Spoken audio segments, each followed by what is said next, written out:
Greetings, everybody. Welcome back to Money Matters. My name is Renee Cannon. I'm the pastor of the Temple of Praise Seventh-day Adventist Church.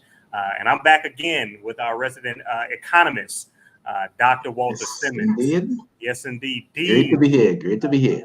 Economic Department down at John Carroll. Also, the treasurer of the illustrious Temple of Praise Seventh-day Adventist Church. Yes, indeed. And he's been leading us out in some wonderful discussions about personal finance. I'm telling you, if you were to start from the beginning of this podcast and work your way through the previous 12 lessons, and you were to follow the advice that we're given there, I guarantee you will be in better financial condition than you were when it began. And I know it because I have tasted of the fruit myself. So I encourage you that whatever you have not gotten, that you would go back and get it on the back end. Now, we got a very important topic that we're going to bring before you. But before we get into it, I just want to see a word from the Lord this evening. Here it is. Proverbs 13:22. The Bible says this: a good man leaves an inheritance to his grandchildren, but the sinner's wealth is stored up for the righteous. Dr. Simmons, I just want to look at that first segment. It says a good man, and I would dare say a good man or woman leaves an inheritance to his or her grandchildren. And what I want you to get from this is that God's people were a people that were able to think beyond themselves. And what I mean by this is these weren't just the people that were concerned with the quality of their own lives, but they were concerned with how things would fare or how they would turn out for their posterity or those who came after them. We see this concern for the generations that would come out of them codified in the law of the firstborn. For the Bible lets us know that the child that broke the womb was entitled to inherit the estate of his father. And whenever the property had to be divided up amongst other children, the firstborn was to receive a double portion of the share. Now, this might seem unfair to some of you who are middle children. I bless God that I'm the firstborn.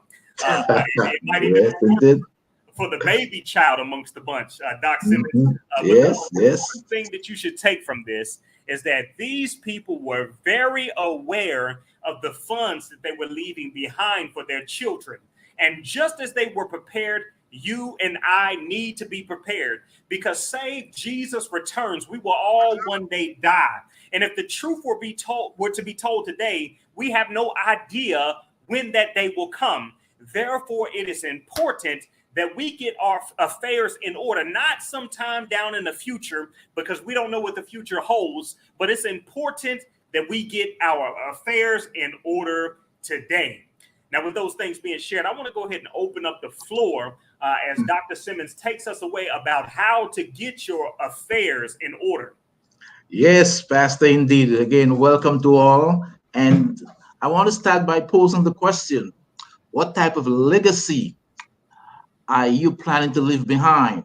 And Pastor, we all know that we want to leave a spiritual legacy. That's the most important thing. That's why we are here on earth, to pass on Christ to the coming generation. But the question is also asked, what about your financial legacy? Are you managing your personal finances and business according to God's principles? Have you planned for the future? For yourself, have you planned for the future for your estate? So today I want to spend a little time talking about what is your estate. So we're going to do a little bit of estate planning.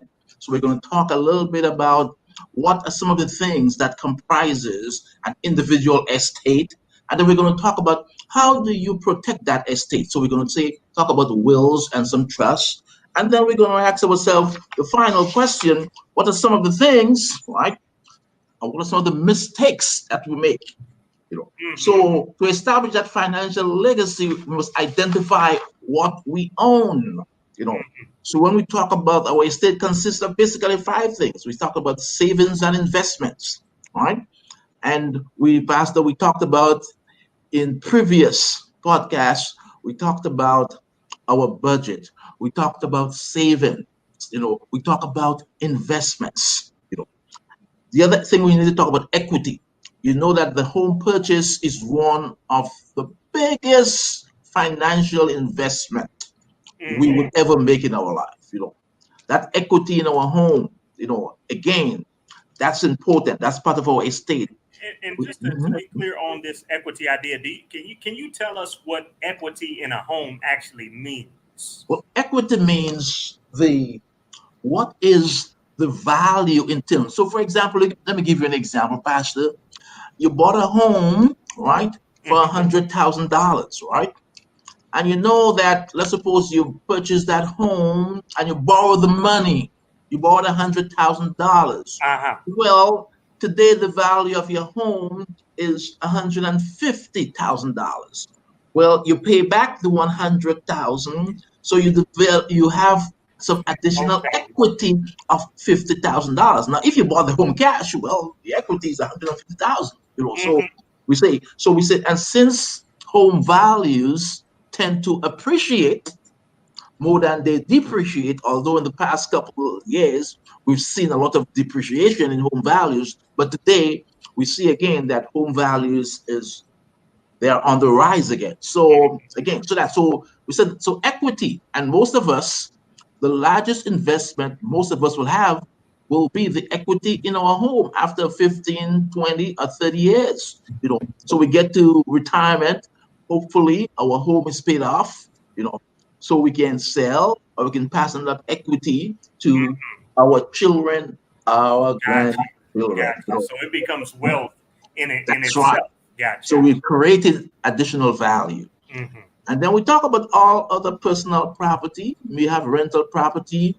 You may be, over the years, people are monetizing, people are getting income from various other sources, Then the other important one, Pastor, retirement.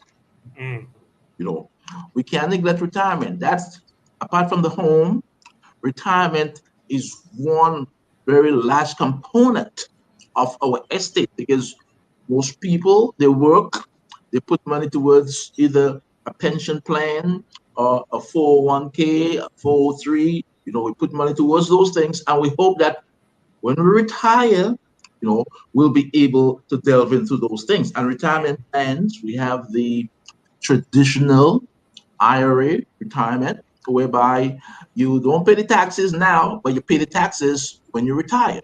And then we have the Roth IRA, where you pay the taxes up front. And there are many different versions of it, but those are the two most common retirement plans that come across. So the question becomes, Pastor, now that you have that estate, right? The question becomes, well, how do you protect and sustain that estate to maintain that legacy? But before I go into that, the last component I should talk about is life insurance. And Pastor, some of us as Christians, we don't believe in insurance because we believe that Christ is returning soon. So, why have insurance? The Lord is going to take care of me. But I would say that, Pastor, now you have a baby. God forbid that something should happen to you and your wife. What happens to your baby? What type of financial provision is available? And that's why I think things such as a simple term life insurance would guarantee that your son is at least financially secured, for a number of years down the line. So life insurance is indeed. So it almost sounds like the way you were kind of describing it, to not have life insurance when you have people you're leaving behind is almost kind of irresponsible. I would say that. Yes, because we live in a world that's fragile. We live in a world where anything can happen. And I think and as church folks too, we have to be able to, we depend on God. We know God will provide, but He has also provided us with some avenues. And term insurance is pretty cheap. You can get a couple $100,000 for sometimes $50 a month. So I think it's an investment that, especially for people that have children, small children, and even if you don't have small children, and we're always going to, if Christ doesn't come, we are going to die. So it's good to have something to pass on. We're talking about leaving that financial legacy behind. That's right. And that's a component that will help you to achieve and add to that legacy. I like the way you put that, and tying this back to the idea of a legacy. Because there are plenty of people that do not have children and such. But this does remind us that just because you don't have children, it does not mean that you can't leave behind a legacy. We all, have a legacy to leave behind.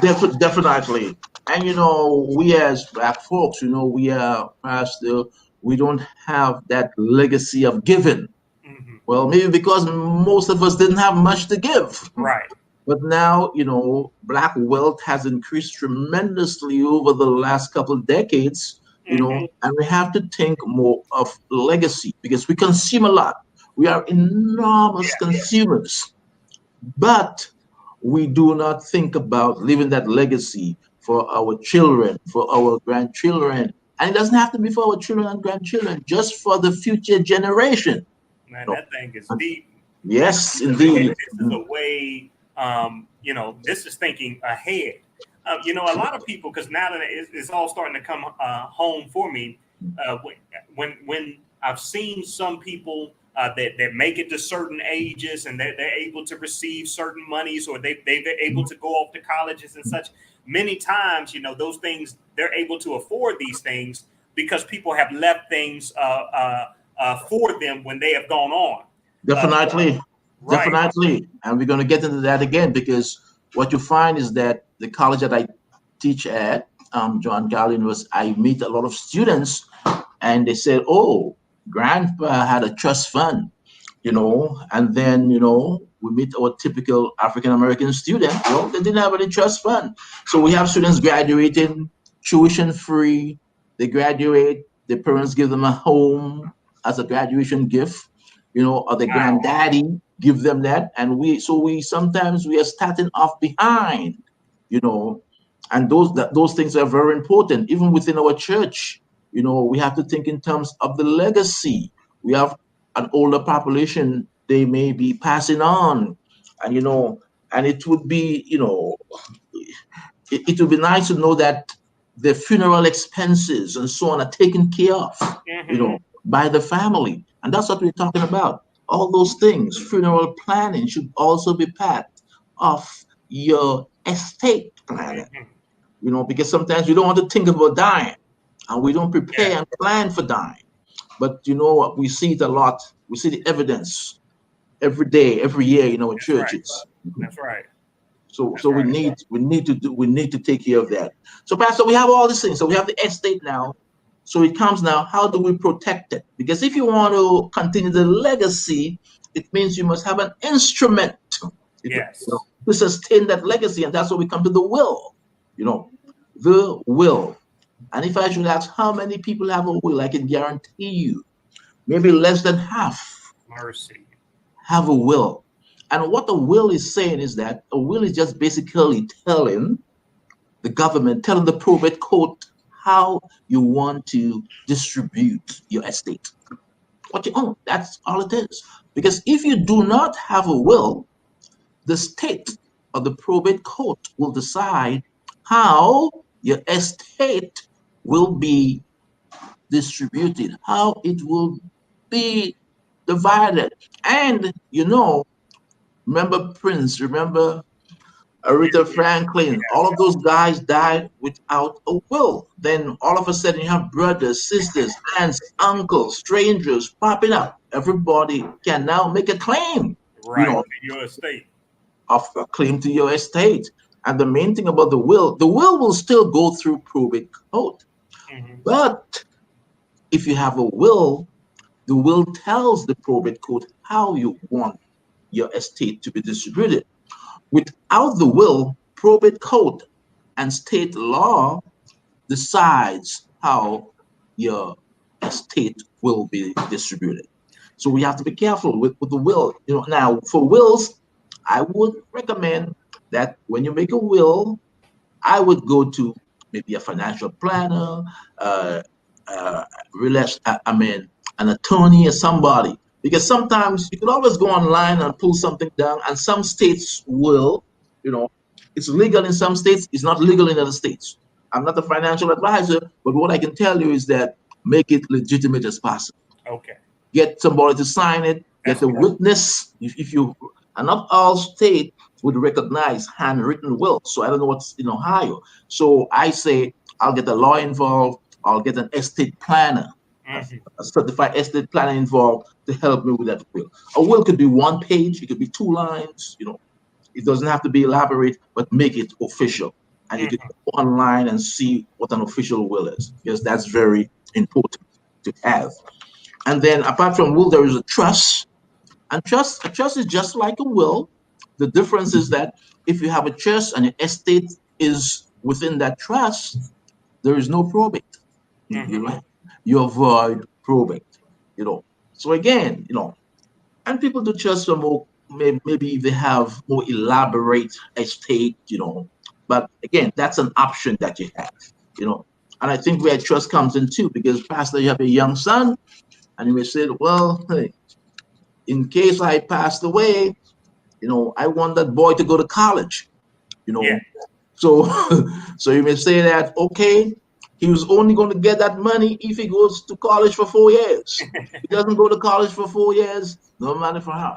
So we have what we call revocable trusts. You can change the conditions within the trust, and there are irrevocable trusts where you cannot change the word in the trust. So those are the instruments now. You have your estate, the will, the trust, the power of attorney, you can become sick. You can't make decisions. Your wife can't make decisions. You have someone assigned to make those decisions. And you can have a financial power of attorney. You can have a medical power of attorney, because you may say, okay, I don't want to remain on life sustenance, in a vegetable state for that long, So you have someone that can make those decisions for you, So those things are what we say. Those are the code. I have my estate. I have my will, my trust, my power of attorney. I have all those things in place so that I can sustain and maintain that legacy that you need to pass on. There is a process you go through.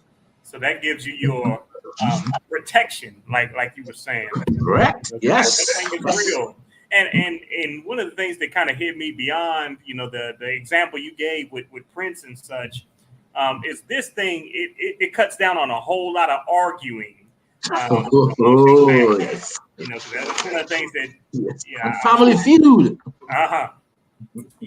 When Big Mama passes on and such, and she got the 2 minivans outside, and now everybody gonna fight, until they determine who gets it. But if you got it all set in stone, it's gonna keep the peace in the family too. And one of the things I want to also talk about too, and I think as maybe African Americans, Black folks, we don't do enough of, is that charitable giving. Living some type of legacy for your church. Like maybe for a youth program, maybe for an elderly program, mainly just for the furtherance, of the work here on earth. Again, and you can do all that within your will. When you make your will, you can say, I live. And Pastor, we have members of our church who have recently, in their will, allocated some of their estate, in terms of investment and savings to Temple of Praise Church. So that's an option we have as individuals to leave something for the Lord's work here, because we want to maintain that financial legacy so that we can do good. We can pass it on to others, and that will help continue the spreading of the gospel, maintaining God's spiritual part of the legacy as we move on. And finally, Pastor, go ahead, Pastor. I was going to say, those are tremendous blessings. I've been blessed to, be a part of churches where people have done that. So, even though they passed on, it's helped you to move forward in the work. I've seen it, even down to people leaving money behind to help you build kitchens and that type of thing. Yes, indeed. Yes, indeed. And Pastor, finally, I want to talk about some common mistakes people make in their financial planning.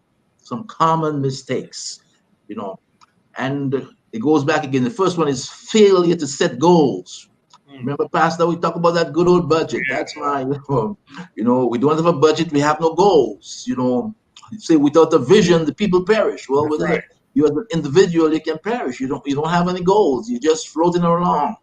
Strong word, Doc. Right? Failure to eliminate debt. Oh boy, the credit card. The credit card, the high interest payments.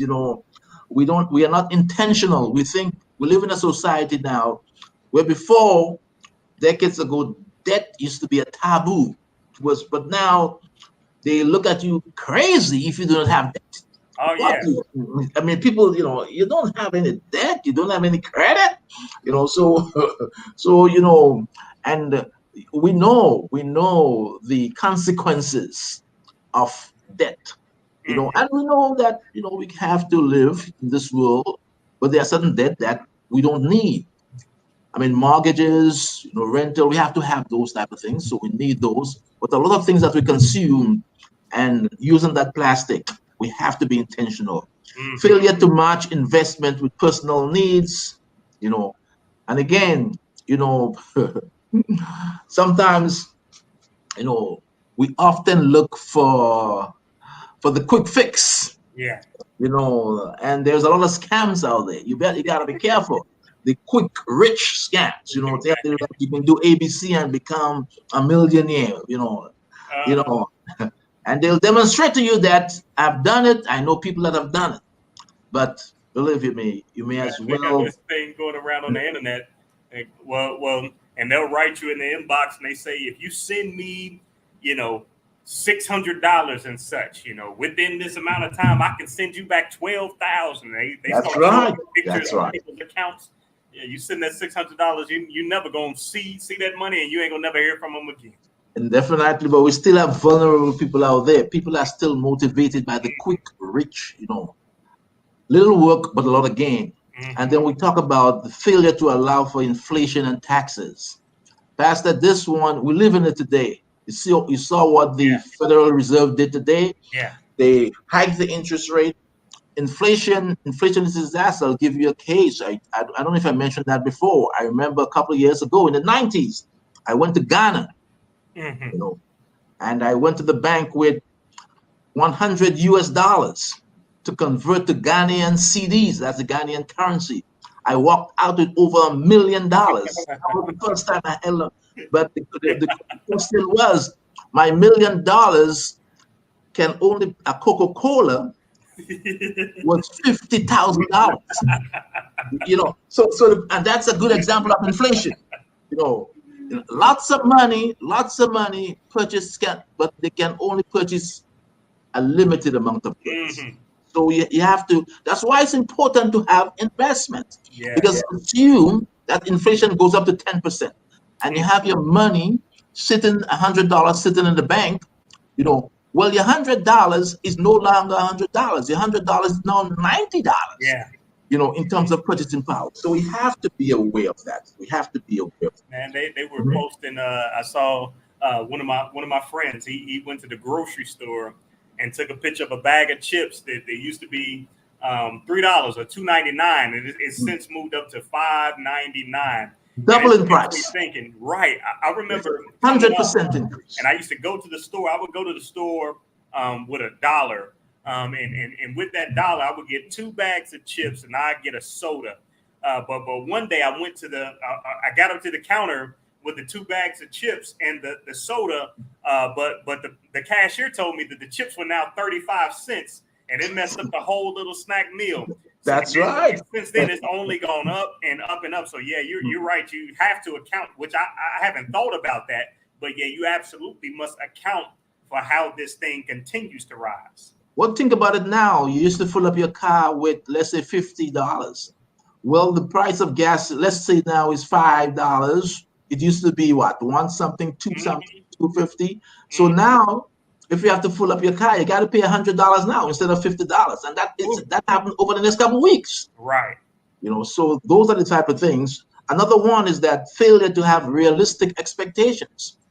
I see that all the time. I sit on the board of, Buckeye. I'm an auxiliary member of the Buckeye Credit Union. And, sometimes our loan officers talk about individuals that, people come in sometimes and you make $20,000, but you want to buy a $75,000 car. Jesus. And that's where financial counseling and so on comes in. Your expectations, what you expect to get.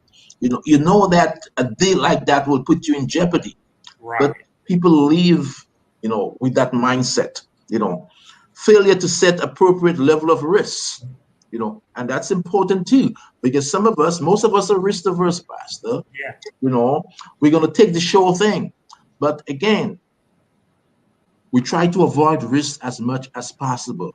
Absolutely. But my point is that we have to take what I call calculated, realistic risk. Mm-hmm. Not unwanted risk. You don't have to be a risk lover, but we don't all know the future.